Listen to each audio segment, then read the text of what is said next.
Yeah, Rabbi Rosenburg in the house. Interesting day today. Let's get straight to the point because I know no tilly dally. I listened to Rabbi talking. He's got some beautiful views, but there's some things that questions left unanswered. And my personal thing anyway, I'll say this: we just spoke something off the air, and just a while ago you said the word Adam and the word Adam is used 3 times. We said it was Adam. You said it was Adam. Who else? Well, you see, Adam, he's created from the soil, from the earth. Adam was created from Adam.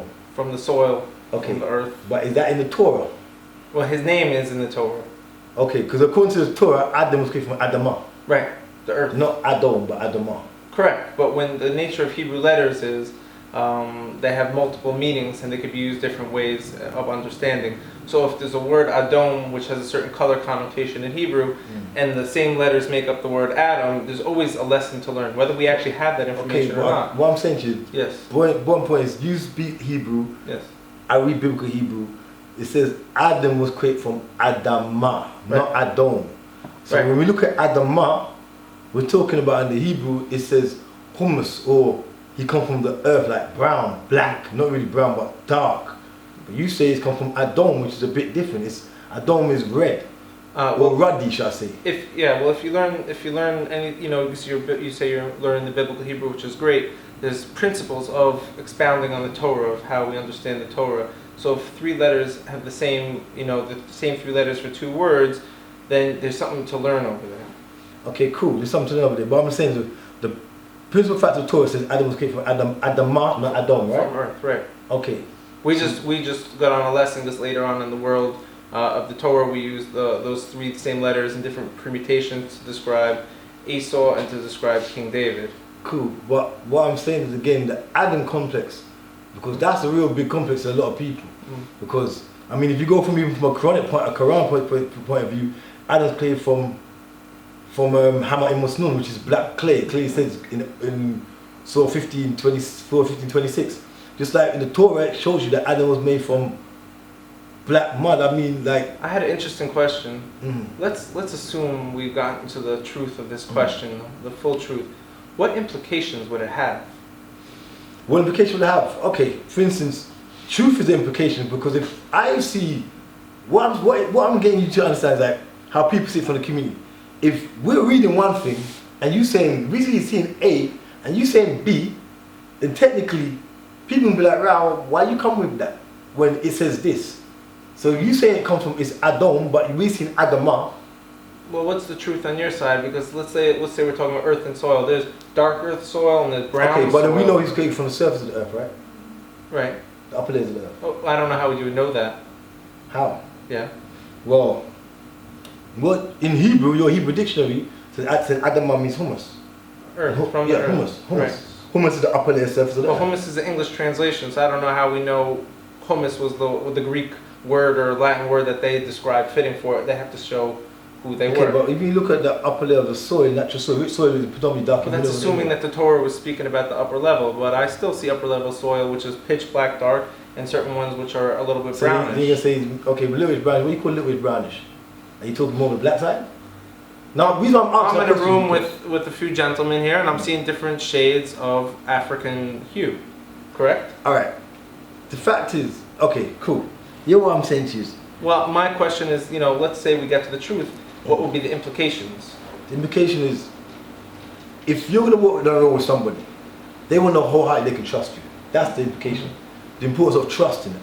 Can I trust you? Right. Can I trust that, you got my back 100%? Because that's how we walking with you, innit? If I'm walking with a man on the streets, and in North West London, or if I'm in Jamaica, I want to know I can trust my dude. Like, you got my back, innit?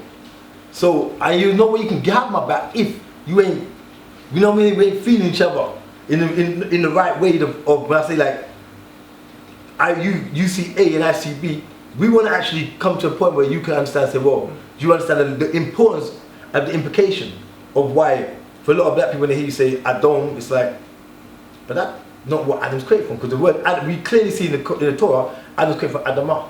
But the fact that you've been saying Adam, which again has 2 different meanings for Adamah, then it's like, well, Well, let's go rewind a little bit, because when you look at the Torah and the Jewish understanding of it, when we translate Adam and Adamah, we don't slip in a color over there. We don't say he was one or the other when we're speaking about that narrative. So that's our standpoint, you know. Okay, the next. Cool. I'm gonna leave it there. Just want you to think about. Okay. Just I make appreciate it's something for you to think about. Now, the next thing I want you to think about again is reality. A lot of people in the West as well are listening. Black people in the West, and they're thinking, well, they see themselves biblically, scripturally, fulfilling prophecies. But then they're gonna say to themselves, then you'll say, okay, we're brothers. Now, I have no problem with that. But the thing is, where do you see black people in regards to as biblical Israelites? Do you see them as the indigenous biblical Israelites?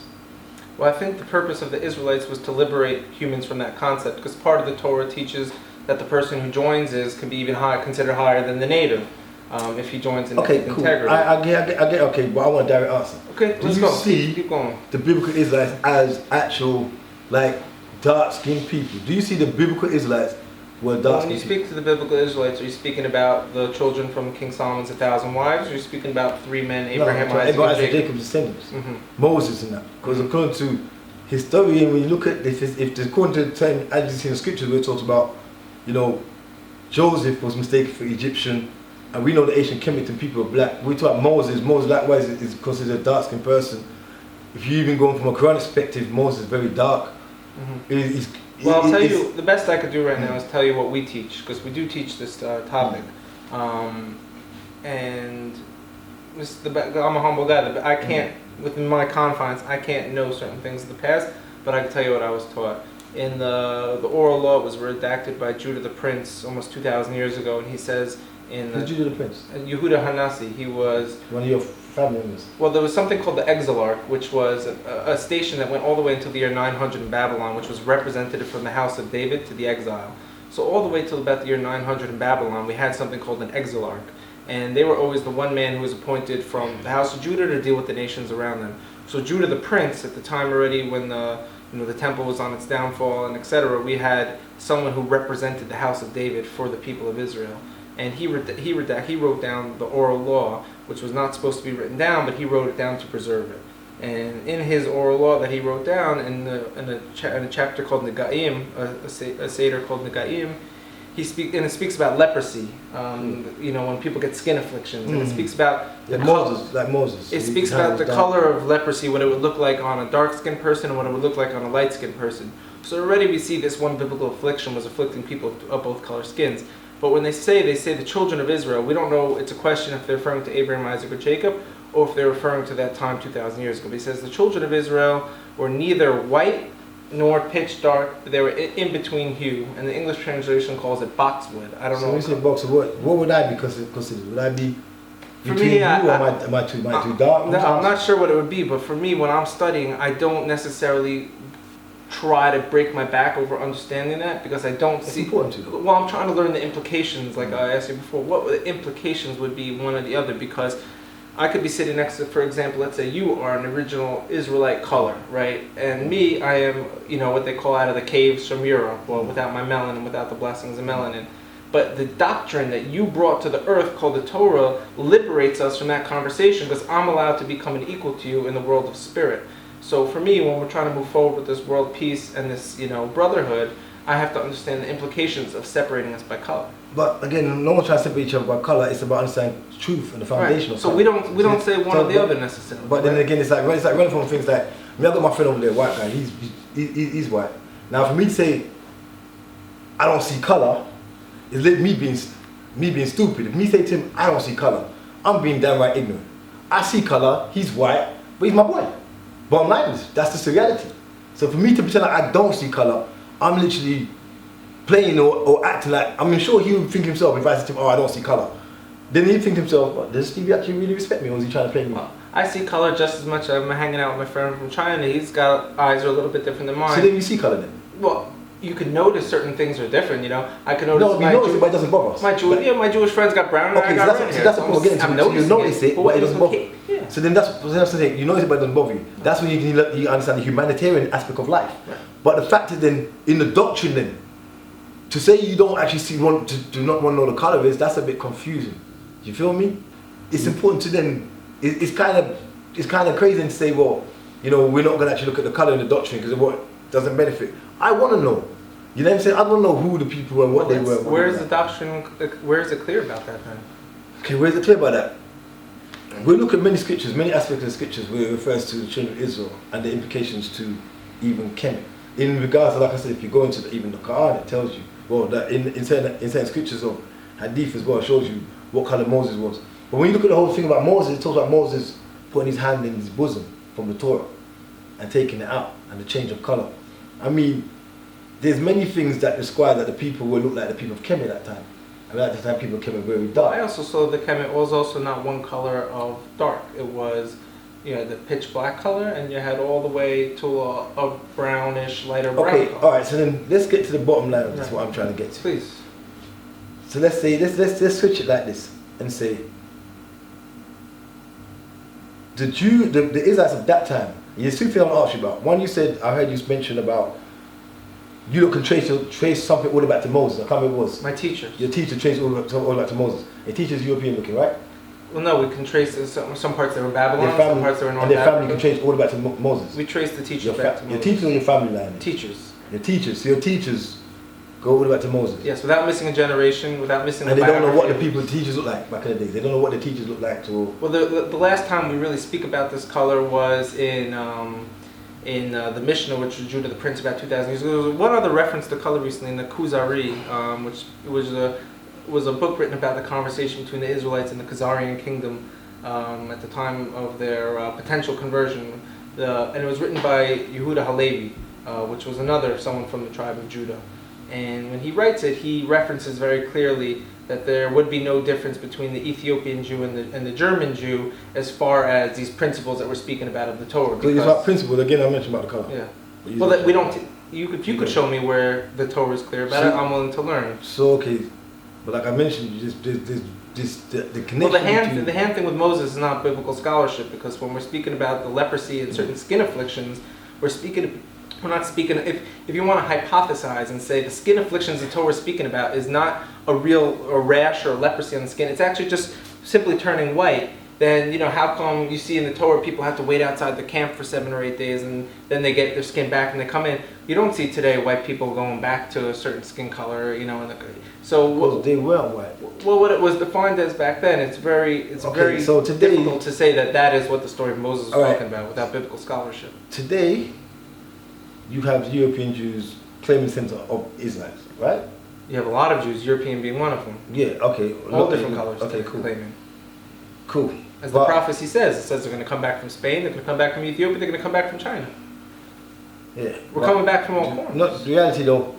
Why is there such a big issue when black people say they're Israelites? Like, it's harder for black people to get in. Don't you think that is the boundary that needs to be started addressing? Like the boundaries of black people. Because be honest to you, if anyone, like you say, you say that makes that thing where I clearly know from scriptural, the individual Israelites are black in it. Like, that's from what I've studied, and when you go through where you're talking about, from the biblical, even through the Quran and through studying the history, you find the biblical Israelites were dark-skinned people. But the fact is, though, I want to say to you is, why is there such a big problem with black people in the West trying to come here, and then European Jews to say, well, Israel, and they want to laugh and they want to mock. Why are you going to laugh and mock when, okay, like you said, your teachers teach that Moses them weren't really light skinned and weren't really dark skinned. I mean, they definitely weren't white, right? They were definitely your complexion. 100%. Okay, they know they definitely were your complexion, but then there's a mock and a laugh that biblical Israelites were that when black people say they're Israelites, there's a mock and a laugh that, well, are they really, as you said on your podium when you're talking, you said, some people are mocking and laughing, thinking, how can black people be?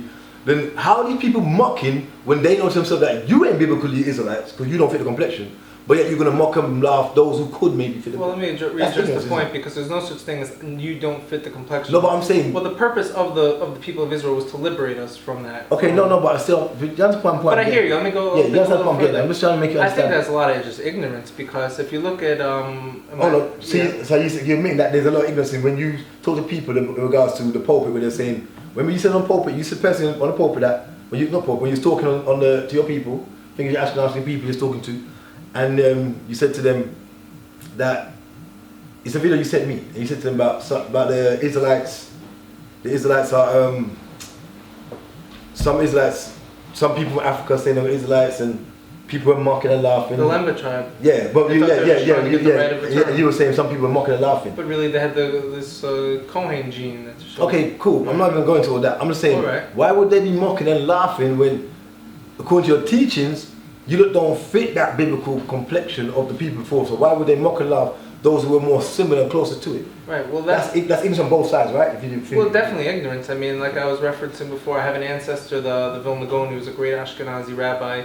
I was speaking to the community here before. They wrote in a letter hundreds of years ago to Africa, looking for people who had the authentic transmission of Moses, begging them to come return to Israel. Okay, so the people may not know about that. The Jewish people on the ground today who are coming from the European exile, they may not know that their greatest rabbi were seeking certain tribes in Africa for certain solutions. That has to be a rollback of information that may be political based and not Torah based. Well, I think these kind of things you need to get out there. Yeah. You may make people understand and see a bit different. Yeah. Because I think these is really important that you get these kind of things out there that people can understand. Like I said, I'm not trying to hit out on you at all. This ain't about, it's about clearing certain things that people will be saying and thinking to themselves. And if you've got this type of information to state that, well, hold on, with other individual rabbis who actually accepted and seen and known that themselves, yo, black people are very much a part of this Asian culture. This needs to be out there, because what is out there doesn't reflect that. Correct. And that's the biggest problem, because when people see the Jewish community, that doesn't reflect. You know what I'm saying? That don't reflect. It looks like, well, you lot are the children of Israel, and everyone else is just trying to jump on your bandwagon. When you say your teachings teach that the people didn't look like you lot. So if your teachers see the people didn't look like you lot, then we definitely can't be jumping on the bandwagon that don't belong, because it can't belong to you because it didn't look like you. Well, yeah, well, also at the same time, just because someone has a certain skin color does not make him 100% from the descendants of Israel. There was, myriad, dozens of different tribes who, I'm very familiar with the scriptures of Isaiah, where Isaiah talks about Gentiles and intermixed with children of Israel. I have no problem with that. I'm just talking about the understanding of what's going on and why, trying to make you get a bigger picture of why people be skeptical of you. Yeah. In the black community. Right. You get what I'm saying? That's my whole thing, to make you understand why people be skeptical of you. Because, it's the concept, they've never been an understanding where, European Jews has actually, come openly say, hey, well, black people is so good. There's never been that understanding historically for most black people. So that's just what we need to, especially, those who are seeking truth, need to understand what's going on. You see what I'm saying? Whether I'm talking, this ain't about race right now, I'm talking about, because truth elevates all things. But at the same time, there's a manifestation for everything. Right. You feel me? Everything has a manifestation. So people do want to know where they stand in this. Right. And that's really important. You feel me? So that's what's going on, especially with the black community. Like people, and I'll speak especially for myself anyway, because I heard you a couple of times. Well, I like something you say, very mystical, kind of come from a Kabbalistic, the way you talk. But I'm saying at the same time, the way you mentioned something, like I said, back to the Adam thing, and I know Adam was for Adam, not Adam. I was like, well, you said Adam is Adam, but people want to hear, people need to know where you're coming from. Like, what is your main? Because I know you said you got the rabbis.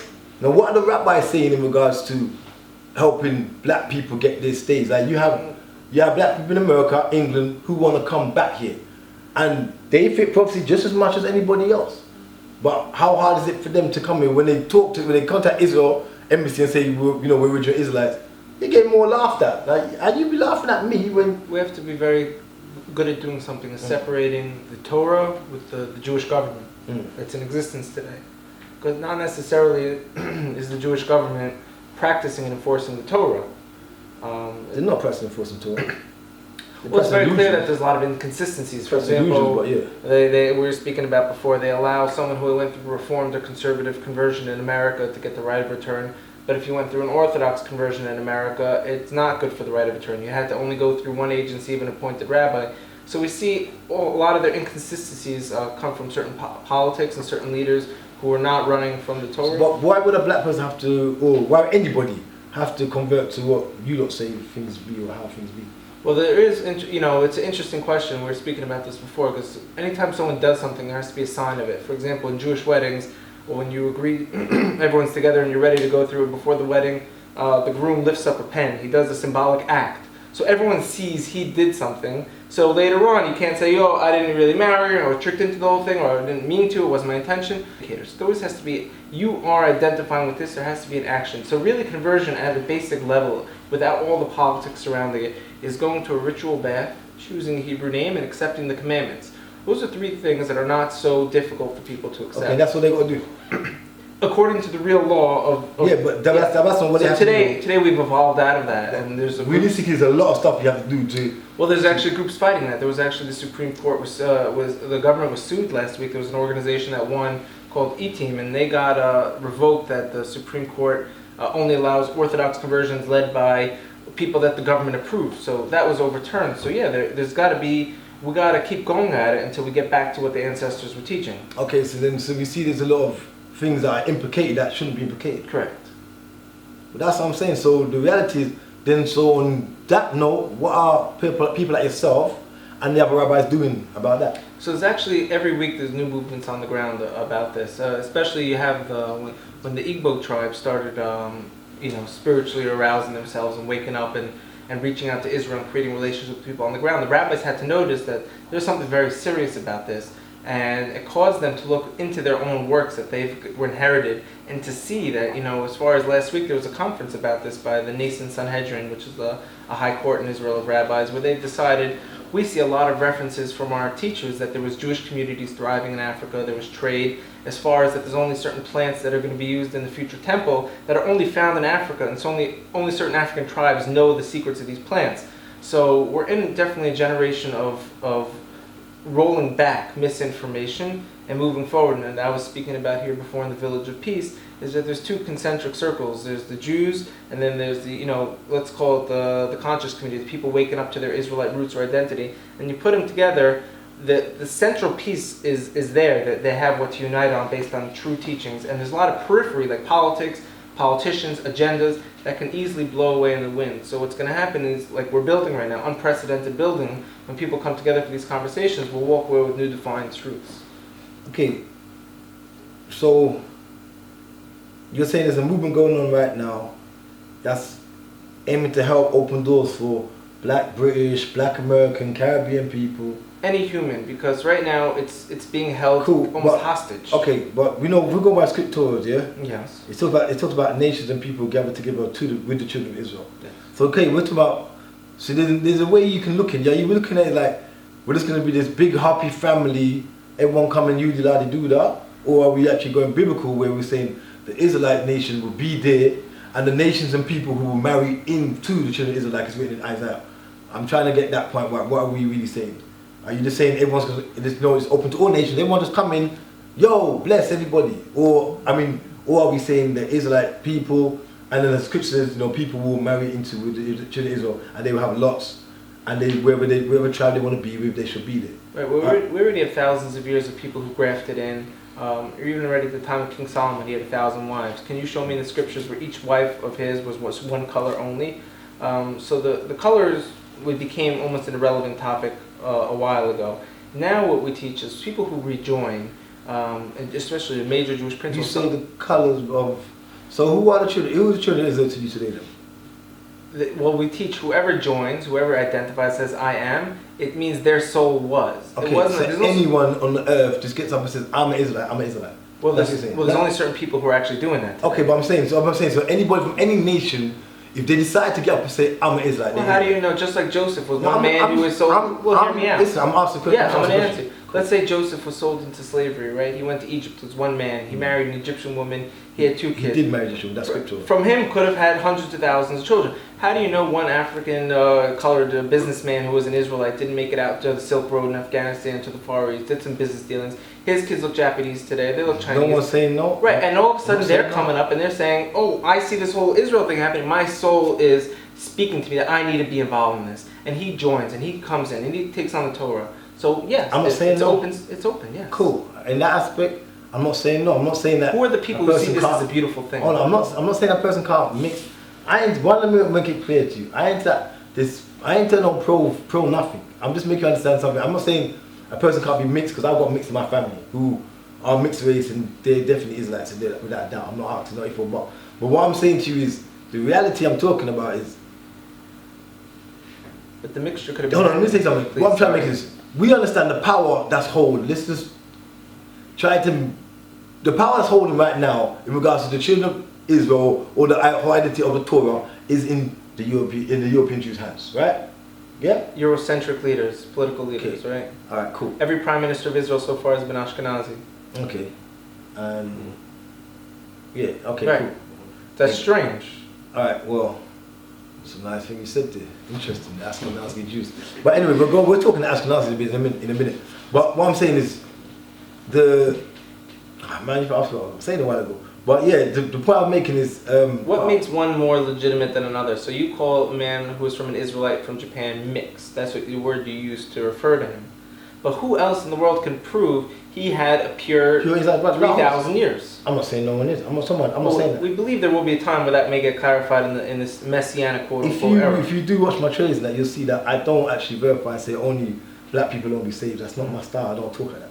You get what I'm saying? So that's one thing. Everyone knows that's not me. Yeah. But what I'm saying to you is the reality is... You're saying the leadership here is promoting that? The leadership here... Come on, bro. You say leadership ain't promoting like it's just so... Israelis are for white people and it's just like... Come on now. You know you got Ethiopians here wherever they want to... They actually ain't living and practicing how they used to be. Mm-hmm. So we know there is some conversion thing going on and some serious conversion happening. Right. So this is outside the realm of Torah and in the realm of politics. We got to bring it back to the Torah. Alright, so how much people are actually trying to bring it back to Torah and keeping it real? That's what it boils down to. Right. Because the reality is, what we can sound here and sound all nice and all cool, but the reality is, it's every day it's affecting lives. Right. There's brothers in this country who want to be here, who are even in this land, and can't actually really move properly because circumstances. There's myself likewise who want to come back home, but it's hard. So I'm saying politically, we know who's got the power, who's got the power and shifting. They're not shifting direction that's going to actually, well, what one you can't see is not shifting direction that can help people in it. So for me, I'm saying, well, yourself and other rabbis, because I know you have the rabbi and there's a rabbi board, what are they really doing to make this movement go without people saying, well, you know, like, I know you talk about the Igbos and you mention them a lot, but again, I'm not referring just to Igbo. I'm referring to a lot of brothers. A lot of this is not in the hands of man, so there's not much I have to do, even though I'm doing a lot, because the Most High set this thing up where truth is going to be the future. Of course. And so if there's someone in power who's not really intended or not really wielding that power accordingly, his natural trajectory, his path is going to leave power. Okay, let me say this. And Okay, there's examples I can give of this. You're coming out and saying certain things like you're in support of, you know, of truth. Global Israel, yeah. Cool. But how many rabbis are there that are not actually supporting that? Are not saying that and not promoting that? We see on TV, we're not going to pretend like we don't see these things. This is what I'm getting at. This is what I'm trying to understand is, you're here doing this. What I said to you before is, you come into the community, you need to bring brothers into your community to talk. Number two, your community, you need to bring your community to be more open as well, because your community is very shut off from everybody else. On the real, like, let's not play their games. You know, your community is very to yourselves. You feel me? Well, so it needs to be more open that people can kind of see what's going on. When you speak about my community, there's two things you're speaking about. There's the sages, the rabbis, and then there's the political Jewish people thing. Okay. Let's just say for the rabbis, for example, they're not opposed to collaborating with anyone else. They're opposed to collaborating with people outside of the Torah. So you could be any single color skin and build with them in their world. These rabbis, certain rabbis in Israel, they live in the most isolated reality, arguing 12 to 13 hours a day, as we were speaking about before, over minute laws that had to deal with the Temple of Solomon. It wouldn't seem relevant today, you know. Does he go 200 meters? Does he go 300 meters before you? And they will fight for 5 to 8 hours a day at each other's throats, getting to the minute details. And then when they're done, they walk away like they're brothers. The fight's over, but they're brothers. But if you start talking about anything outside of that conversation, their ears are going to shut down. They have no clue what you're talking about. They don't want to hear it. They're going to close their eyes. They're going to keep walking. So they're not like, hey, this guy's not my color. I can't build with them. Okay. He's like, I've locked myself in the Torah. Okay, so you've got many Israelite camps in America, England. They sit down with the board of your rabbis and talk? Because I know most of them don't do that. Don't have the opportunity. How comes that door hasn't opened, the arms handed out to the brothers saying, yo, we want to talk with you guys? Right. That's good. That should happen. Okay, so why is it not being happening? There's rabbis in Israel who are interested in that, for sure. Not just like, I'm a young guy, I'm a young rabbi, but actually speaking the words of my ancestors. So when's that actually when's the manifestation for that? Because talk is cheap, isn't it? When's the manifestation for that going to take place? The conversation's already happened. Cool. Yeah. Regarding the indigenousness of this people of this land, we spoke before, and you sent me some stuff over the Facebook. Some things we was relaying back and forth in regards to indigenous people of land. Well, the Israelites in this country, in this land here, are very indigenous in this land, and majority of the Israelite tribes are referring to our dark skin origin. Now, what's your take on the indigenous people? What's your take on the Israelites in the land, like the indigenous Israelites, like even the people I'm with? I think they break it into a few groups here. As far as you can school me otherwise, but I was under the impression there's a lot of indigenous tribes amongst the Bedouins and the quote Arabic-speaking people who actually have roots from the Jewish people or from the people of Israel. Whether some go back 2,000 years, some go back from the 1400s, who came here and are hiding things, Jewish artifacts from Spain under the floorboards, but they're living as Arabic-speaking peoples. You have the Druze community in the north who are also indigenous to the land, they say, and are claimed to be from the people of Israel. But if you're going to build to this, you see indigenous people here who we say are Jews, and they're different colors. You see dark-skinned Bedouins who research Israeli scientists, schools, universities are saying there's no question these people are from the children of Israel. There's a lot of groups who did show up here in the last 200 years to get jobs from Egypt or Syria communities. So Israeli scientists say that some of these dark-skinned Bedouins who have Jewish origin are indigenous here, and they accept that. There are people here we know have been here 2,000 plus years who never left the land. But there was also waves of people who came from Spain who said they were also from Israel, got exiled and returned back in the 1400s. Even in the year 1000 there's people. So there's different waves that we can organize and categorize of humans that were here who are really part from the same ancient family who become fractured through the political reasons, other religions. Like you said, some of them have gone off and accepted the Quran. Some of them have turned into rabbinic Judaism, but they may have the same family origins. Cool. That's nice to hear you say that. So you accept that a lot of these dark brothers who are here are indigenous to this land. People who don't accept that right now are actually not so well versed in history, etc. Even the first prime ministers of Israel wrote about this. Ben Gurion. And Tzvi is an institute. And there's also what's his name? Something Ben Hart. I think his name is Vincent Ben Hart. I can't remember his name. He also wrote a book talking about the original. About Bedouins. Sure, it's very accepted in Israel that we have indigenous people who never left the land, who are from the people of Israel. If someone's listening to this and you're Jewish or not, if you don't know that information, you got to hit the books and get back to it because it's cool. true. Now we see a lot of people don't really know that. A lot of people understand about the indigenous black people in the land because they don't really know that history. Because when they see my documentaries and they see my people, they're thinking, wow, like hold on, these people are black people in this land. I'm like, yeah. Sometimes they got to hear it from someone a little more comfortable. They should Google Tzvi Misina, T-S-V-I, Misina, M-I-S, M-I, and I think how you spell it. And That's cool. yeah, and he wrote a book called Brother Shall Not Lift Sword Against Brother, where he speaks about the indigenous tribes here. He has a very high percentage of who he thinks are indigenous. There's different arguments, but no one says there aren't indigenous people here who are from the children of Israel, so everyone should look that up. Cool. Yeah. Not as well look into your document. Yeah, look at my documentary. You find some nice truth there. Yeah. But it's nice to hear the way you speak today. You know what I'm saying? Because for me, it's important that people know. They know that this story right now what we're currently going through. It's not really a negative. It's a factual thing. And as you say, you got to separate government from Torah. But we know the government actually used the Torah as a basis to become a state.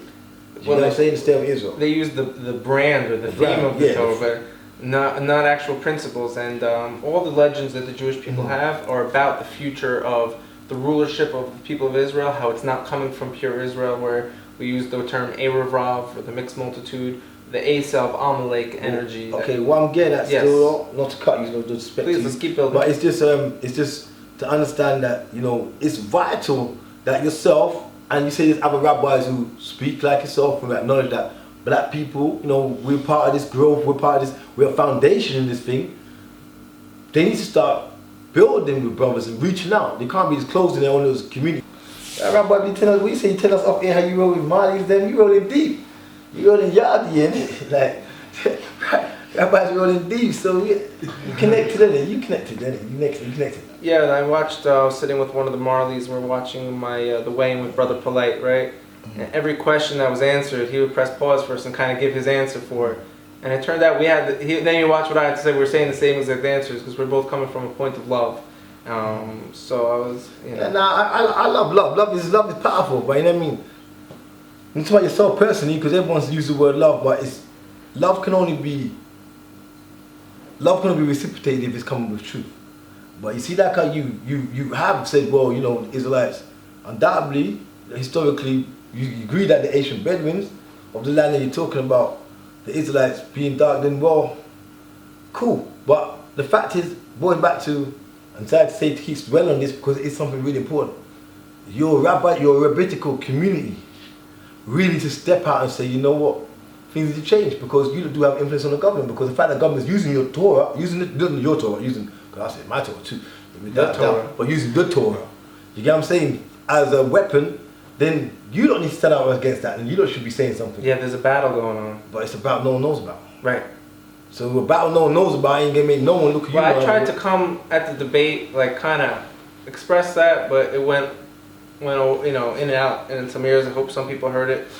But you see, it's not just like a debate. That's like out here sitting here with me filming. Yeah. Why don't your rabbis and film yourselves talking? We only see you on camera saying you something. assume that all the rabbis today know what I'm saying and are just like hiding it in their little stash. But really, when I come into this conversation with rabbis, almost 99.9% of the time, it's new information to them, and they're always excited about it. So you're leading them. No, like I said, there's a transmission of like my grandfather in the 1800s was already writing letters to Africa, and the sages of Israel who we could look up to this is not a unique conversation. Okay, when you say 99% of them is new information, then the rabbis are still in the dark ages in their minds. Yeah, where it's called the exile Jew. That's a term we could use freely of. We've locked ourselves in our own little box of reality, like waiting for this redemption to happen. So to pull them out to have a conversation outside of the Torah. I want to touch on that. It's difficult. Okay, cool. I want to touch this Ashkenazi thing. Please. Like Ashkenazi Jews, what are they?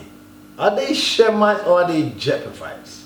Mm-hmm. Well, the interesting thing is when you speak about European Jews, people think there's Sephardic and Ashkenazi, right? Yeah, Sephardic more Moroccan now. Well, you have Spain, you had all the southern, I'm talking Ashkenazi. Well, the truth is that there was like 7 or 8 or 9 different types of Jewish groups throughout Europe. So Ashkenazi was one of them. They refer to the Jews from the Rhineland, from Germany. But so do you agree that Ashkenazi in Genesis 10, which is about sons of Jacob, Ashkenazi, do you agree that that's Ashkenazi is the same Jews who are... No, that's actually, anyone who assumes that is under a lot of misinformation. If you look at the Jewish community today, where they came back from Iran, Morocco, Iraq, they came back from certain parts of North Africa, they came back from almost all different directions.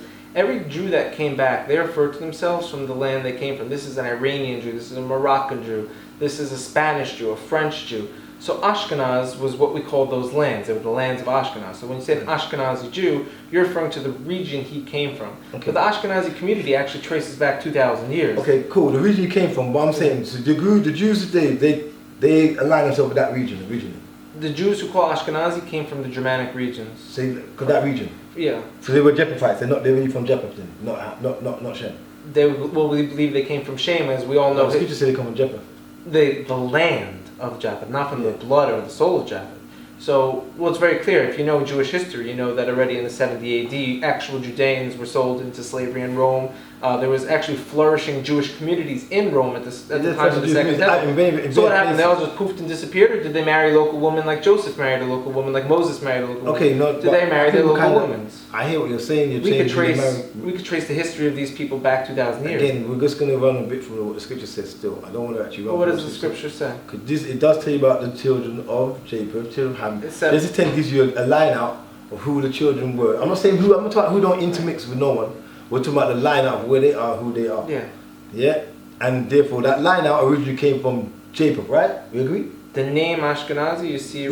And you're agreeing that those Jews are Ashkenazi? No. What I'm saying is those humans from Japheth settled in Europe, and their lands were known after them. Okay, cool. So when the exiles of Judah ended up in those regions, they called themselves after the name of the land. Just like the Jews from Iran. Before Israel even became a nation, the word the Ashkenazi was around. Well, here's what I'm saying. They called themselves after the name of the region they found themselves in. So, like you're saying, it was Ashkenazi was there potentially 2,500, 3,000 plus years ago, even longer. So when you found yourself there, let's say 1,500 years ago, and the Jew says, where are you from? What type of Jew are you? Well, I'm a French Jew. What type of Jew are you? I'm an Ashkenazi Jew, which means I'm from this land called Ashkenaz, because that was referred to potentially 2,000 years ago after the Roman slavery. Okay, we know the Jew word, that whole Jew concept, as most people know, it's a very modern concept. You're Israelites, I'm Israelites. Why would you leave the name Israelite and take on the name Jew? Actually, the term is Yehudi. Yeah. And the Miti Hadim is where the people became Jews. So the word Jew is not a term we need to use. We can use the word Yehudi. Yeah, Yehudi. Israelites. Yeah, Yehudi. But there's never a covenant given to Judah that wasn't given to Israel. But I'm not going to go into that. There is. There's two totally different roles they play, Judah and Israel. What I'm saying to you, if you're going to mention they was given one law. That's what I'm talking about, the law. If you're going by law, they were given one law. Right? Yeah, Judah was the lawgiver. He was given one law, though. It was one law for all of Israel. Right. Okay, well, no, the priests had certain things only for the priests, we're talking about the priests, we're talking about the Israelites. But it was still our role to learn it. Cool. So what I'm saying, so we already know that Israel had one law. So I'm talking about that Judaism and Israel, so there was one law given to the people. What I'm saying to you is the Ashkenazi thing.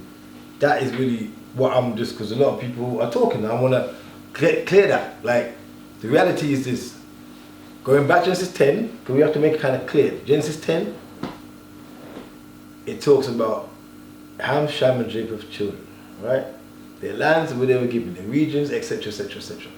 Right? No Israelite wasn't even existing at that time. Yeah? We're talking about those who were from that region, Japhethites. Okay, because you said something about, I want to make it clear. You got those people from that Japhethite region, the Owls and the other Gentiles, that was their region, where they was according to scriptures. According to scriptures, scripturally, yeah, as they call Goyim, that was their region. Now, what I'm saying is, are you saying that children of Israel, when children of Israel came about, they went over there and they mixed with them and had children, and then hence Ashkenazi Jews say, well, we're Jewish? Or are you saying that those people who are from Ashkenazi, that region, or those people who are Ashkenazi Jews aren't from that region? Are you saying they're from that region or they're not from that region? Well, I'm saying they're from the slaves that came to Rome from Judah, from Israel. So the Ashkenazi Jews, you're saying they're from that region? At least DNA shows that there could be a root of them from there, but there was a lot of intermarriage where they married women from the local population. They took. So you're saying when the tribe of Judah went to they married with Ashkenazi people. Yeah, but the most important thing is not to look at the people, but to look at the Torah that they're learning. That's important. This comes from Torah. Because people are asked that. Well, no, what you're doing is what people are doing, not you, is making generalizations. Saying, well, here you have a name Ashkenaz in the Torah referring to Japheth. Here you have people calling themselves Ashkenaz. It must be that they are for the people from Japheth.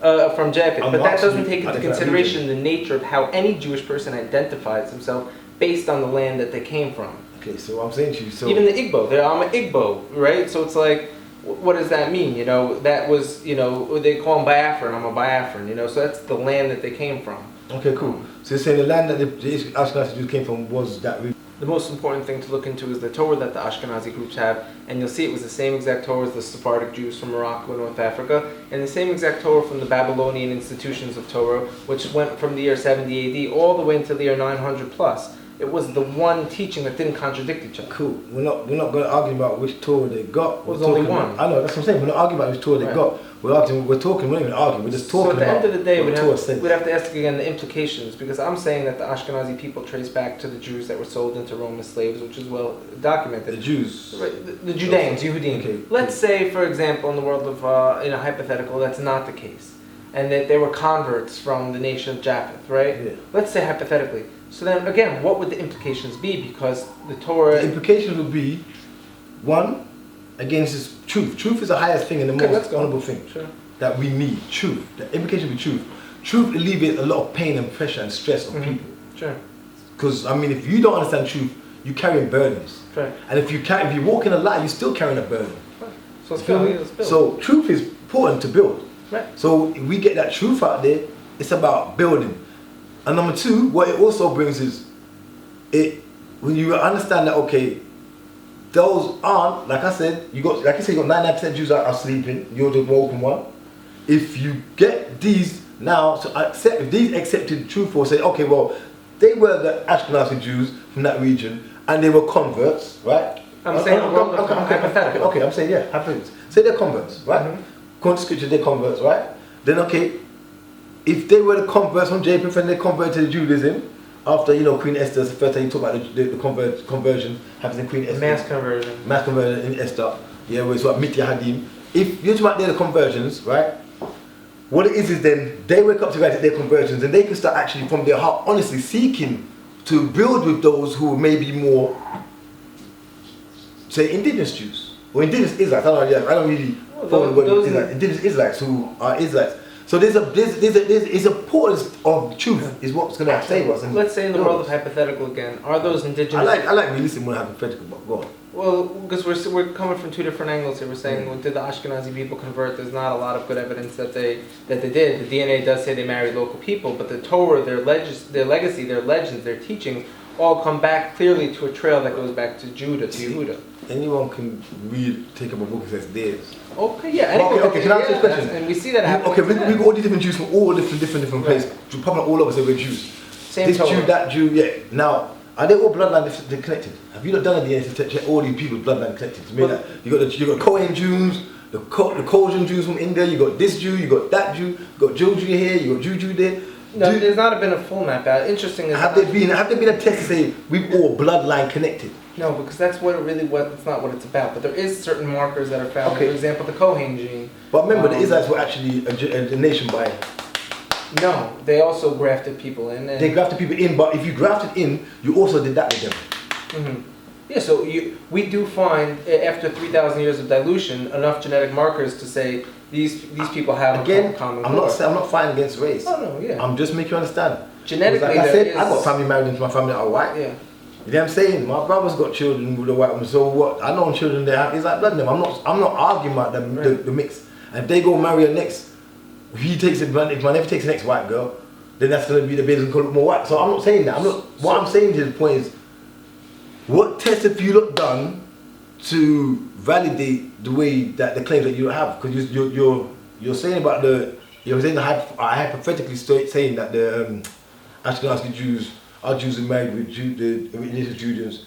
What tests have you done for all these different people who claim to be Jews and are accepted instead of Israel? Though it seems to be so hard for black people to be accepted, but... Well, that's definitely not what it's about. Like I said, there is a lot of DNA that could show that there was intermixings, but I'm going to give a specific case point. Oh, well, history could have intermixings. It doesn't take... Well, we do have the Kohen gene, which is found amongst Ashkenazim, Sephardim, even groups in Africa, the Yemenites, etc. But let's say, for example, you have now in India, the Bnei Menashe, they call themselves. They're south of Bangladesh by Mizoram and Manipur, and there's thousands of them who say we're from the lost tribes of Israel, from the tribes of Menashe, from the children of Joseph. We're joining the people of Israel right now. We're hundreds of thousands of us who forgot who they are, but we know who, we remembered and we're rejoining. And so they started studying Torah, they accepted the law, they learned Hebrew, they spoke Hebrew, and now you got thousands of them living in Israel right now. They were able to come here because they adopted to the culture of the law. What else did they adopt to get to that was it, and now... So you're saying all they did is... It's the law. Except the Torah, yeah. and that's it. Except Torah, and they were able to make Aliyah, which was still so easy. It was still there was organizations that fought for them, that lobbied against them, that raised money for them, that sent people to train them in Hebrew and etc. But you look at their DNA; they don't share the same DNA as me. So it wasn't like, you know what, you didn't pass the DNA test, sorry, you can't come. That wasn't what it was about. It was about fulfilling the prophecies of saying we are from these people. But the majority of black people feel prophecies. You look at Jude, not just Jude 2020, as many scriptures refers to black people in the Western Hemisphere. Like, you got so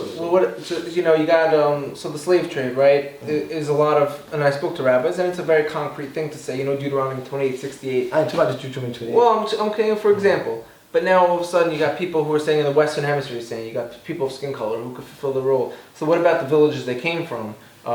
Is it just the people in the West, or is it just the people from Africa? So how do we decide who's of Israel? Is it just the skin color, or is it the people? I'm not saying just. Well, I'm interested to know because. What I'm saying to you again, is the reality of you're missing out is because it's nice to be back and forth conversation.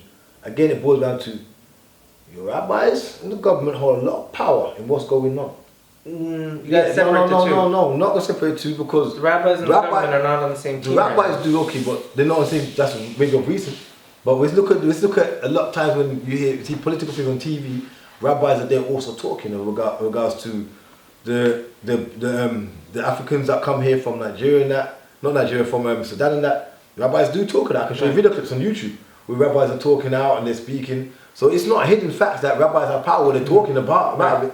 So the reality is, Where's the conversation of some of them talking about us in the West Hemisphere? Look away, bro. We're just freestyling a little there. Yeah, freestyling, bro. Popping this up, freestyle. Yeah, he just asked a good question, and I was saying. So, your last question again, Jake? My question. You don't have to say the person's name, but you can ask this was a character, an individual. Individual who was around at the time, like a generation after King David, who went around and spread the faith around to like China and Khazaria, the Khazarian Empire, and like around those sort of areas. And you told me, then you replied with. Oh, I thought we were talking about two different things. I thought you were talking about someone who's a modern day person spreading information in the community. The person I mentioned, Yehudi. Yeah. Yeah. Okay, yeah. Does that name ring a bell to you? I mean, we definitely see that the information of the Torah was spread around. So as far as the north, where the Khazarian kingdom was, there is no Khazarian kingdom today to even compare and contrast who they are or anyone is. But the information was spread, and anyone we say joins the people of Israel retroactively, we believe his soul was at Mount Sinai. So if you are becoming part of Israel, if you identify and or make yourself part of the house of Israel, you're not like a new person coming in. You were, and now you are rejoining. Okay, can I ask you a question? Yes. You keep saying becoming part of Israel. Who's leading this party though? Israel? Who's leading this party that we're all going to be coming across? And I don't want me to say the Most High God. Now I don't want to hear no one say that. Who's leading on earth right now for this party? Well, the Most High is, but definitely. But you're right. But there's we need to understand because the Most High manifests through. Let's rewind before Europe. Yeah. Let's go back to the Babylonian exile. I kind of want to know who's leading now. Like, the things that these people have said are what's leading. Because it's information, it's not people. Okay, so this information, who's controlling this movement then? Is it? You can't control the information. You could be a recipient of it. Let's make it easy. Yes. Because I know you're great with words. So like I told you, if you feel like I'm not saying exactly what you want to hear, keep pounding at the wall. Yeah, I'll go pound at the wall. Thank you. I hear the brothers over there. I'm me, so I'm gonna pound at the wall hard so I hear that what I want to hear. So I want to hear like who's leading it? Are your guys like yourselves and a bunch of rabbis leading this, or somebody else? Like, let's keep it real straight. Who's leading this? Who's leading what it means to be part of the house of Israel? You're asking? Yeah. You lot are leading. Who's calling the shots? Like, what makes it be the part? What makes you accepted as part of the house of Israel? Who's leading that? It's the people who have the Torah and its understanding. Who has the Torah? Who's controlling it? They're not one person. They come from different nations and different people.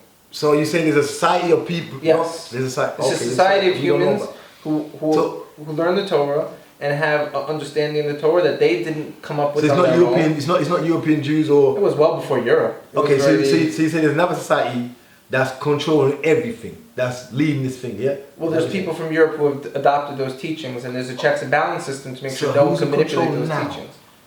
Who's in control now to make sure no one can manipulate?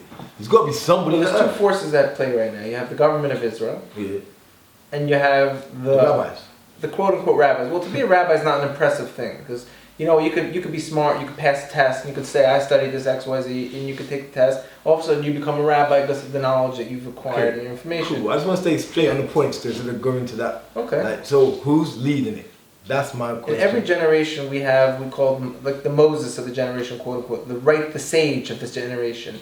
We have the sages of Israel, where in every generation is a handful, very few men who we say this man who's in charge of the passing on of the Torah. No one across the board argued with this man's teachings. And so in every generation, we have very few men who take that responsibility upon themselves. And I can go from history all the way from Moses, all the way till today, and tell you the names of those men. Oh no! I'm talking today. Well, today we know what Moses is. We know what Moses is. So today we I'm saying who? Yeah. Right, technically, because I'm saying, who are these border guys that are controlling? I'll tell you a beautiful thing. Are you a part of that board? I'll tell you a beautiful I'm asking, are you a part of that board? Yes or no? Well, it's not. There's no one alive today necessarily. I'm gonna tell you a beautiful thing. I'm gonna tell you a beautiful thing. This board is controlled by spooks that no one knows that. There was a rabbi.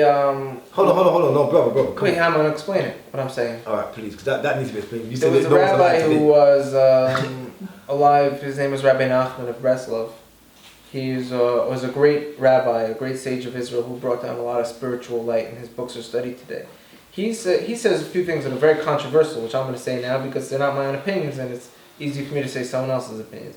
He says, first of all, there's a concept called a scholar demon, which someone who puts the title rabbi on himself, but he's actually coming from the side of evil.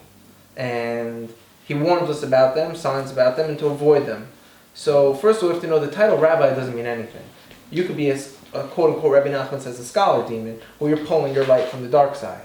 Rabbi Nachman also says, you don't need a rabbi today who's alive because the generation of greatness have almost ceased and desisted, even though you could have your rabbi to tell you the law, what to do, X, Y, Z, but your spiritual rabbi could have been someone who's written a book.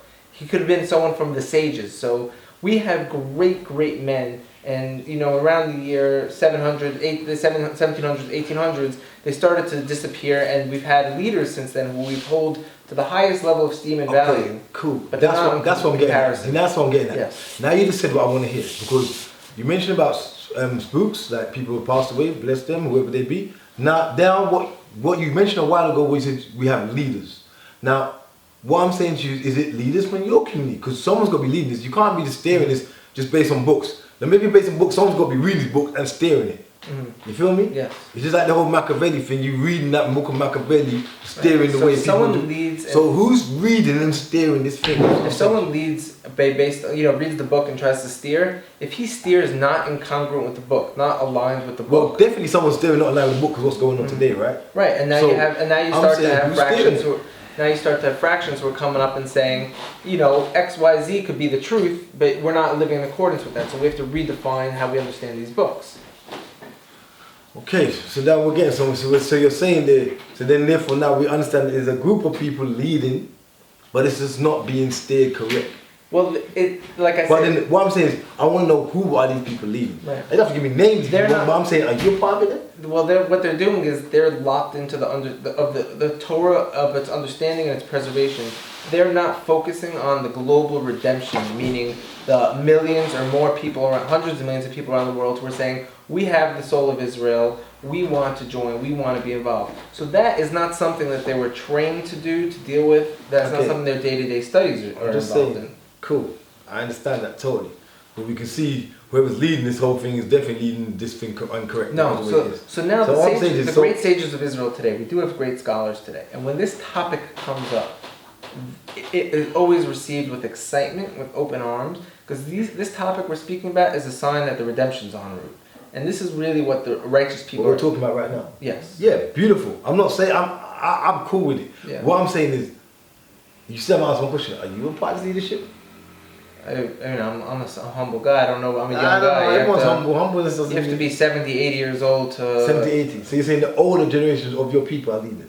We have like a hierarchy. Obviously, okay, so that's what I'm saying. Well, no, that's not traditional. You have, like, for example, certain rabbis, when they're 18, 17, they're freaks, their minds are not normal, and they quickly rise to what I'm saying to you, today, traditionally... What I'm trying to get to is, so traditionally, the hierarchy in your congregation... I'm able to build with the leaders of the Torah world today very intimately. Okay, we're getting some. So you're close to Torah. Very close. I like that. That's very close. No, intimate. Like, okay, cool. So what I'm saying is, what needs to happen now is, how about open that door for me to come in there, film them guys, and talk to them, real to real? Because, like I said, you want to win hearts of people, and you want to show open honesty.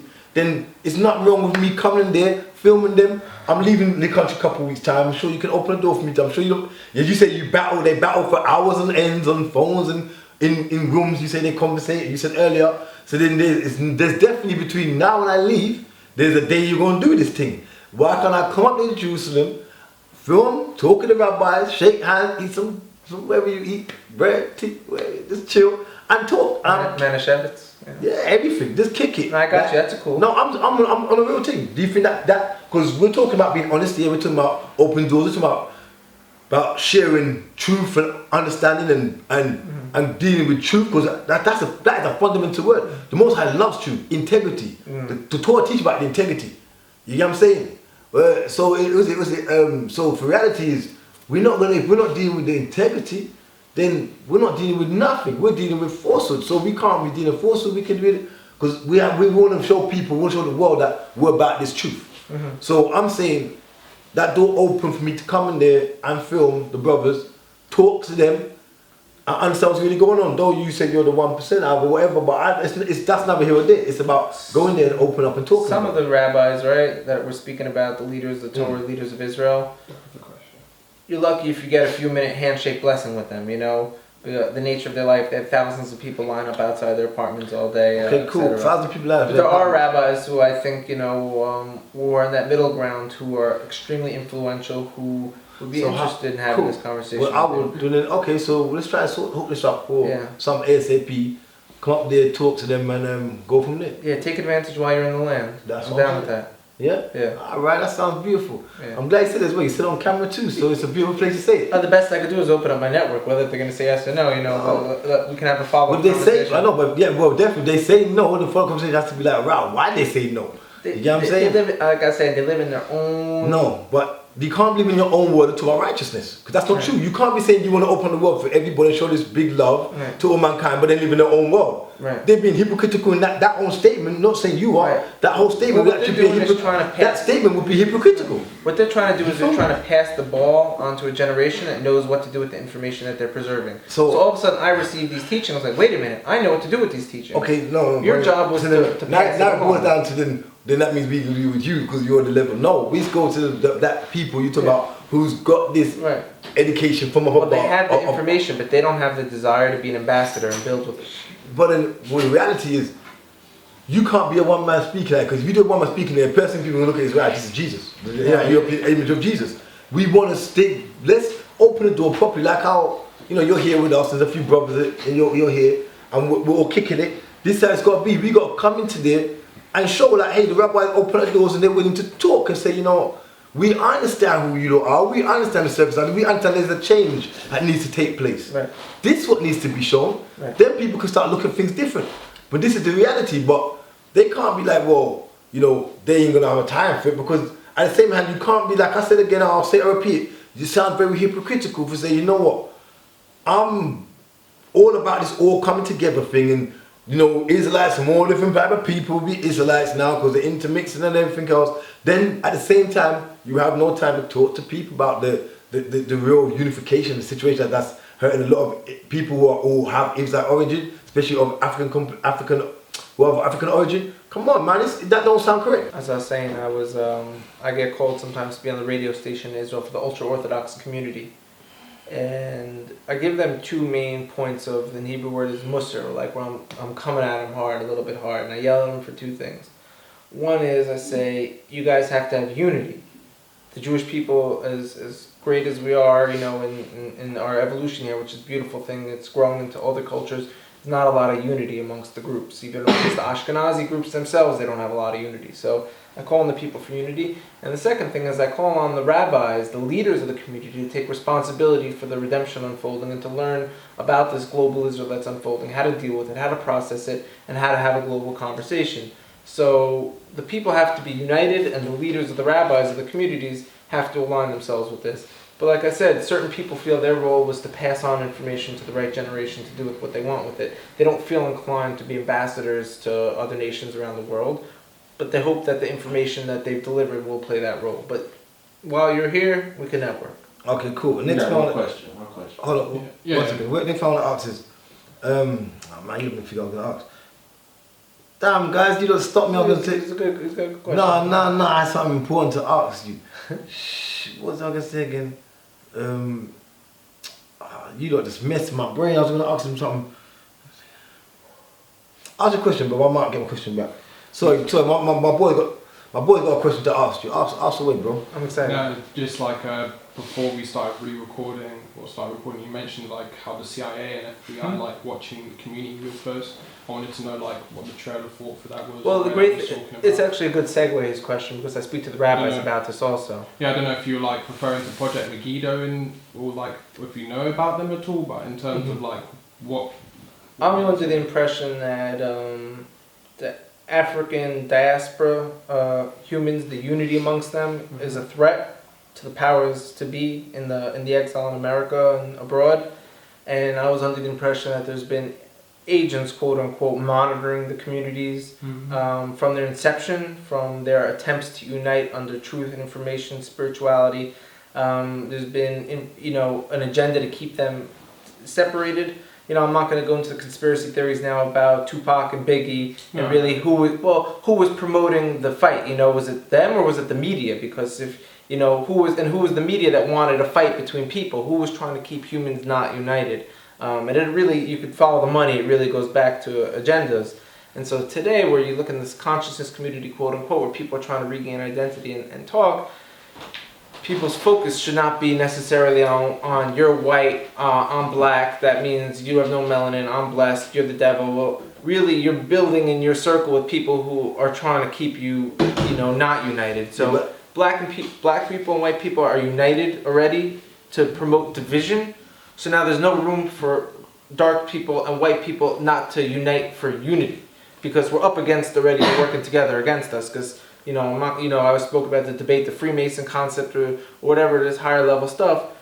There's organizations, fraternities that are colors are working together already, and people are trying to create confusion amongst the community, which that should be the focus of everything that the consciousness community is about. Yeah, I want to add to that. Still not. I want to say something in regards to color complexion. I don't believe in hating someone because they're white or black. I mean. So I'll say that every day. Now I'll say that every day. Well, I don't blame the people who do. Nah, but it's not. I'm not about hating no one for color. Like I said, truth is a matter of principles. Is what I'm about. Right. So if somebody is of a black origin, we're gonna say they're of a black origin. If someone's of a white origin, it's like we have to get truth. That's all. That's all I'm about, truth. I don't care if you're white or black. I said my boy, he's white. It's not a problem. My nephew and my nieces are half white. That's not an issue to me. I got loads of white brethren. That's a minor. I don't care about your color. I can see through your color. I know he's a white man. I can love him for him. That's no issue. I ain't gonna say I don't see color. That's just dumb. You feel me? I see color. Yeah. That's no issue to me. It's no issue to me. You feel me? The reality is what I'm saying to people is truth. For me, it's truth is the bottom line. Because truth, once we start building that foundation of truth, and you can accept, okay, this is what's supposed to be. That's what's supposed to be. That alleviates boundaries. It alleviates pressure. It alleviates frustration. It alleviates anger. And this is what needs to be done. And this is what always creates problems. Lack of truth. You feel me? That is what needs to be done. But amongst that conversation, there's people trying to play a role in that conversation who don't believe what you believe and are trying to keep division alive. And so there's like an elephant in the room. I speak with the rabbis about this, that there's a global force that doesn't want this redemption to happen. It doesn't want people to unite in love. But they're playing. They're in sheep, in wolf in sheep's clothes, where they're amongst us. And they're pretending to be like us, but really, I don't know whose payroll they're on, who's financing them, what their real agendas at the end of the day, why they're double-sided. So one side they'll talk about unity, but the other side they're going to call someone the N-word and yell at them and berate them and make them feel like, is that the way you really talk to your brother? How you love him? You're showing your cards very clearly that you're not in this agenda of world peace. So moving forward, like you said, it has to be about truth. But everyone has to define who they are and what they're trying to represent. And if they do things contrary to that, then that's going to be an indicator that that person's not practicing what he preaches. So if you want to sit here and call me out and say, Rabbi, you're talking about XYZ, but you finance this politician, not that I'm in the power of financing politicians, but you donated to this politician, and he's saying that, so is that not in line with my principles? So amongst the conscious community in America, in England, abroad, we really have to define who everyone's agenda is, and it'll be very clear who's here to unite and here's who to create confusion. That's I think that's stage one. Okay, you said the rabbis are they're in their own world of just off air. You just said a while ago the rabbis are in their own world of of thought pattern. Are they programmed to be in that way, to be in their own world? So certain rabbis are programmed from a very young age that what you do is you study Torah from the waking hours of the day until the late hours of night. So I have friends when I was in the house of study, I studied like full days, but you had your friends waking up at 5:30 in the morning, sitting and studying Torah till 1, at night, every day, in and out, sitting, moving, singing the songs of Torah. So they're literally, their life is strictly within the confines of learning and studying Torah since youth. So that's cool. So they're studying Torah, they study all the other books, they're studying Tanakh then, yeah? They study all the Nevi'im, the right... Well, they study the oral law, and the oral law pulls from all of Tanakh. So if you go through the oral law, you end up going through the whole Tanakh. Cool. So technically, because they would know about all the different people you say that are Israelites all over the place, and they definitely should know then that there's Israelites in Africa. Well, so why is it then why are they so boxed up and actually not actually seeing this whole concept? I mean, you are, but how come... But they're waiting for the redemption. For what? The redemption? For a Redeemer to come. Before they start looking at that. They're just they think my role is to study and learn Torah and to pass and it they sit on. back and that's it. And they said someone else's role is going to be a redeemer. And when that guy comes and redeems, he's going to take information that we help preserve. So do that person redeemer? They expect that redeemer to come from the Ashkenazi Jews, or they expect the redeemer to come from maybe one of that old? They don't speculate which one he's going to come from, but they say for sure he's going to have a Torah version of Torah that's going to be accepted by all parties, all groups. Interested, they don't know what he's going to come from. So they're not. They say he's going to come from Judah, from the house of David. Yeah, of course, the scripture says he comes from the house of David. Right. But I'm saying they expect him to look like No. European Jews. Like they expect him to look more darker skin. There's no expectations on it. I would be surprised to hear one person's opinion on the matter. Okay, so they have no expectation of him. How can someone know? You can't make things up. You have to. Anything you say in the world of Torah thought has to actually come from the Torah. So, okay, cool. I hear you. If people, a lot of Jews over the last 2,000 years have written things and they got burnt, because they said, I didn't hear this from my father. Well, okay, so it didn't make it past. Some people's got burnt, and then 100 years later, we're like, oh wait a minute, this was okay. We verified it. So it's a whole checks and balance system. So they're just gonna. So then these rabbis are just boxing their own world, just reading Torah for the sake of nothing, technically. For the sake of preserving it, passing it along.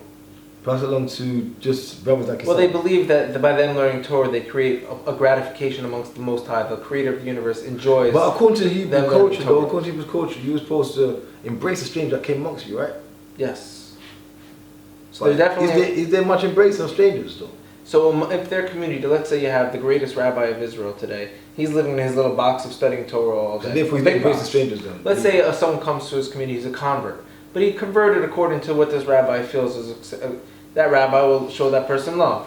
So back to boys and what I'm saying to again, and the guys in control of the people you're around. Yes. Okay. So now we're getting somewhere in that regards to that aspect. Yeah. So then that's what I'm saying. It boils back to controls in your hands. There is a control of who is amongst the nation of Israel based on your oneness with the Torah today. Okay, so that is the defining line. Then I'm getting it goes back to why it's so hard for the black people in the West to actually be accepted. Right. Well, for example, let's talk about those people in the West, right? So what scriptures are they learning? Where are they getting their scripture from, right? Reading Torah. Where did they get that from? There's books all over to buy. We have to trace the information back all the way. So you're saying the Torah that they sell on the road are not correct? Well, anything written in English now is going to be very difficult because how many tens of thousands of different versions of the Torah there are in different English formats. So okay, which one is it? The Torah they use over here, they call the new Jerusalem Tanakh, the Hebrew one. Mm-hmm. Is it correct or not? Is it correct or not? So I'm not sure what the New Jerusalem Tanakh is. I know there's one Tanakh which first thing we have the Septuagint where the rabbis translated for the Latin, for the Greeks they gave them the where the Bible came out. So let's ask from your Torah you're reading, what much more difference is there from the English translation? Worlds of difference because the Hebrew letters are code. They're written. Each letter is embedded information. We say there's 70 faces to the Torah, which is I could take this Torah and break it down in so many levels. Numerical letters, how many times this word was used in the Torah, what implications does that have? There's so many things that are only able to understand when in the actual language the Torah is written. When you have an English understanding of it, you can kind of get the theme of the story. There was a flood, there was a man named Jacob. You can get like the most outer periphery of the story. You can't possibly dive into its deeper essence, its spiritual purpose. You can't. It's impossible. It was a great preservation in English that it kept billions of people talking about the house of King David. But it's interesting to say that still, but then according to scripture it says it takes it from the book and places it. Take it from the laws and place it on your hearts, right? Yeah. Well, Moses also he translated the Torah to many languages. We see that's one thing, but that was for the world at the time. But to have the actual essence of the Torah needs to be in its own language. So anyone from you're mentioning the African diaspora in the West. Anyone who has a Torah, etc. now, it's coming from the transmission of rabbis from the great Babylonian.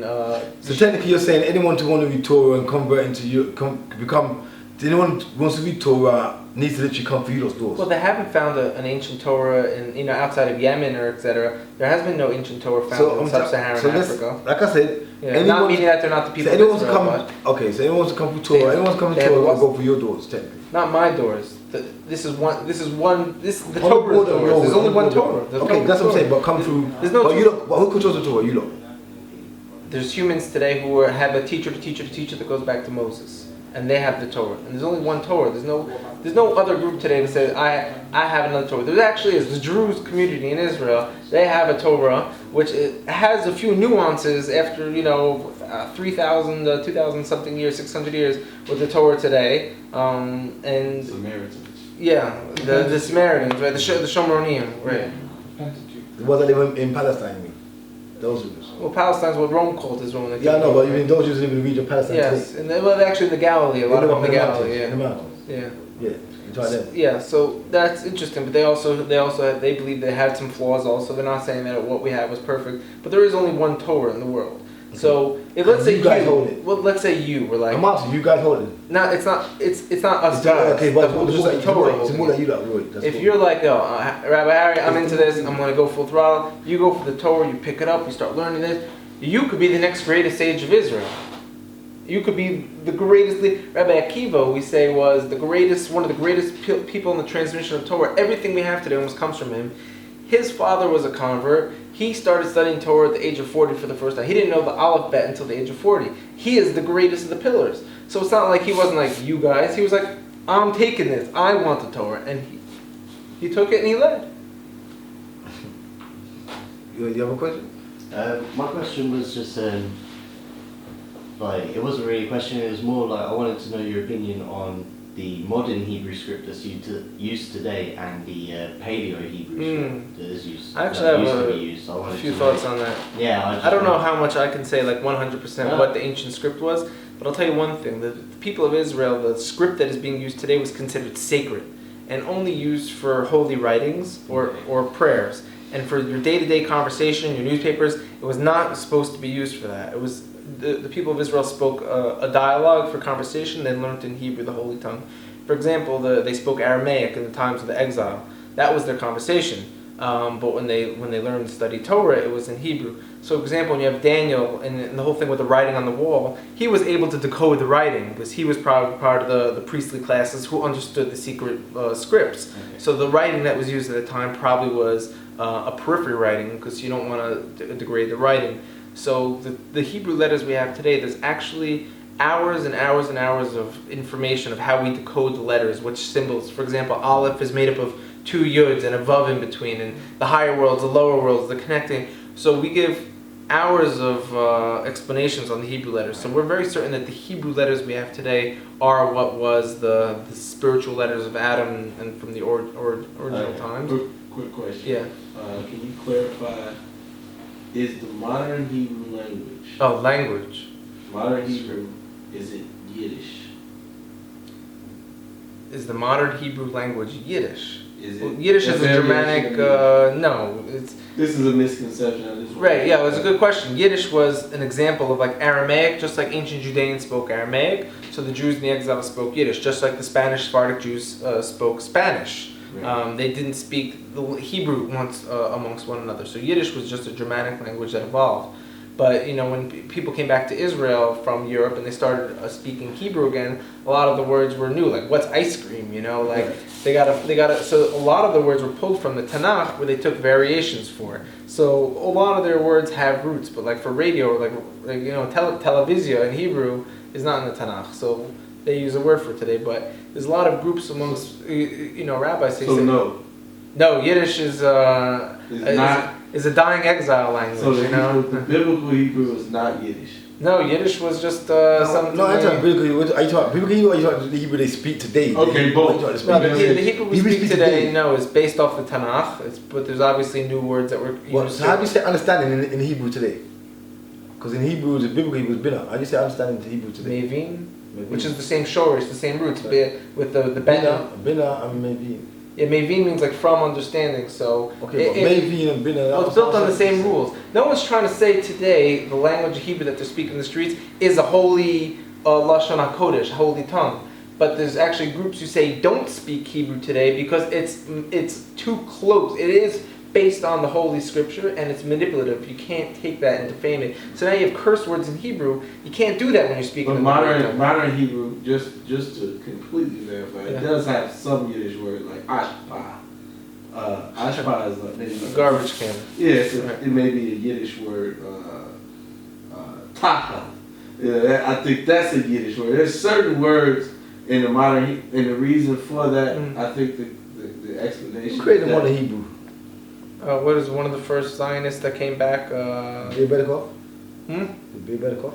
I forgot the name of this. Something Ben David. Eliezer Ben. Yeah. He they decided to bring it back, and it was, I think, it was 200 years ago. Yeah, it was nothing short of. I think it was a beautiful thing they did that, but there's no reason that we should be able to have the Hebrew language be used in a way that there's curse words or you can, it has to remain holy. There's certain Jews in Israel today who don't speak Hebrew amongst one another. They'll have to speak Yiddish or. I guess that's what they're speaking. They're speaking Yiddish because they don't want to speak in the day-to-day Hebrew. When they learn the Torah, they're speaking Hebrew. There's a scripture in the books, in the prophets. It said God give us a new language, a new tongue. You know that scripture? There's scripture about getting a new tongue, a new language. Right? When you pure language. Yeah. In regards to the language. We were saying that in the future there's such a thing in the prophecies which speaks about a new tongue but these are all, the prophecies are written and also encode very deep things. So does that mean that we're going to have the power to create again, that our voices are going to be renewed, that they're going to be rippling off into the earth in a positive way? I'm just making it plain. Are we going to have a new language, or is it going to be this Hebrew that everyone's using today? Anything we understand from the prophecies, a lot of it's speculation based on our understandings of very So what is your understanding? Do you think we're going to have a new tongue, or we're going to have this language again? This language that you're not speaking today, this Hebrew? That everyone we have this Hebrew, or yeah, I could probably imagine that we're gonna evolve into a much more advanced level of speech. Oh, so it won't be this Hebrew, it'll be more. There's no way to know for sure, but if I'm going to use my imagination, I would think we'd evolve out of this Hebrew into something else. Perhaps, yeah. Okay, cool. That'd be interesting to see. I like that. Yeah. Because I don't believe this Hebrew. The Hebrew today has nothing to do with the scriptural Hebrew. I know. That's what I'm saying. I don't believe it's nothing to do with Hebrew. I believe it's a new tongue. How much of Hebraic understanding or Hebraic heritage is actually how much of Kemetic understanding is permeated through Hebraic heritage, Do you think?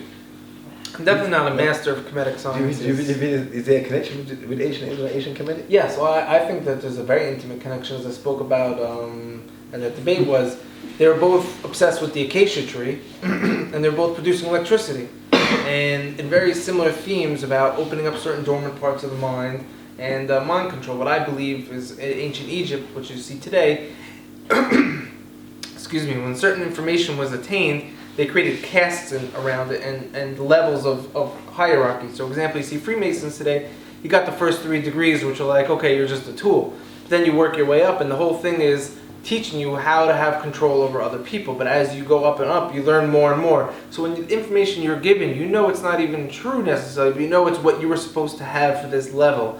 And then as you get up and up, you get closer and closer to this higher level information. So information back then in ancient Egypt was the same. It was created in this little bubble where you had the pharaoh, the god man, and then it rippled its way down onto the people, onto the civilians. So if you're going to tell the people in the fields, work in the fields, the sun is God, right? That's for your level of understanding. I'm going to tell you the sun is God. But really, we're going to speak about a spiritual understanding, not a physical sun, and we're going to keep a caste around that. So the purpose of the people of Israel was to liberate all information where it's like, this is human information, no more God men. I don't believe the Kemet, I believe that teaching of Kemet is a bit misunderstood. I don't believe the people in Kemet actually worship the sun, but that's another story. Well, are the farmers or the priests? Because there's 2 different even as Israel, you got to understand that Kemet people didn't actually praise the sun. The Kemet priests didn't, but the farmers may have, because that was what they were told. They were given bottom level information because that was all they needed to keep the system alive. It was a whole caste system. And that's what Freemasonry today is based around. So you think the mystery school system in ancient Kemet? Hold on. Sorry, that's a beautiful thing you're saying. So you're saying they say the Israelites and the Kemet have that same kind of system, right? There's only one truth. There's only one information. No. I'm saying you say that Israelites and the Kemet have the same kind of system with this kind of information, the way the information laid out. But there's only one truth. So hold on. Egypt was trying to manipulate it and mixing God men into it, ego into it. So you're saying that the way the system is laid out is the same way Israelites and Kemet have the same kind of... You said there's a lot of similar themes. So is there that same way laid out right now with the Israelite... Well, with the way it's laid out with Jewish you know, it's hierarchy, where they know something. They know something up there, and you know, it's filtered down and ain't getting But filtered to the people. It's not hidden. So you have your rabbis and you have the people who maybe not know anything, but the people who don't know anything could rise to be the greatest rabbi in the world with very simple ease. All it is time, dedication to study. Of course, but it's also open to only certain people, right? Because they ain't open to me. Well, my brothers ain't open to me. Well, if you start going to the house of study and building, you're gonna get information. I don't come to your house tomorrow and get some information. Yeah? That's what it is. I don't play for information. We respect the person who busts his back to get, to get information. Yeah, well, you know, we're gonna see what's going on, but you know, you did say you're gonna try to open them doors. Because I'm looking forward to filming the rabbis and talking to them and Just take it easy on them. You know? I'm was easy on you today, wasn't I? No, I'm just kidding.